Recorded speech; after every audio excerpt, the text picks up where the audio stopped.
Donald Trump has hated the Iran nuclear deal for a long time.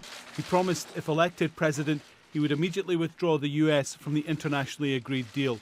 It took him more than a year, but he finally did it in May.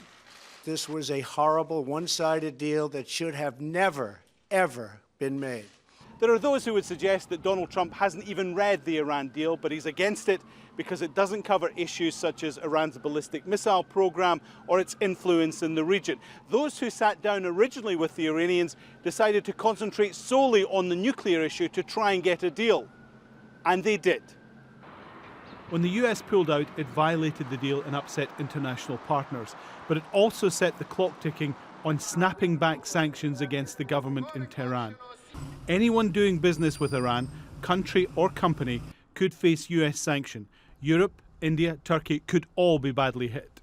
Walking away from the nuclear deal and reimposing sanctions poses two huge problems for international players, for other countries. One is that they have to, in a sense, go along with President Trump shredding the international order that they all have signed up to.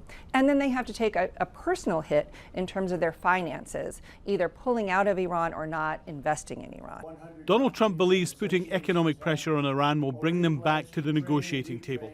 There are others in his administration who believe it could even force regime change. The Iranian regime is going to ultimately have to look itself in the mirror. The Iranian people, especially its youth, are increasingly eager for economic, political, and social change. But one expert says the US sanctions policy might actually have the opposite effect. But ultimately, what this adds up to is that Iran's economy will be under more pressure than it was before, but not enough to actually change its nuclear calculus. And you'll start to see the Iranians restart the nuclear program, which will only lead to escalating tensions throughout the region.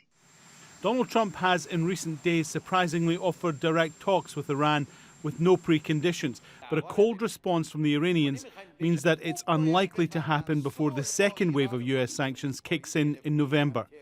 And that would leave the Iran nuclear deal a shell and struggling to survive. Alan Fisher, Al Jazeera, Washington.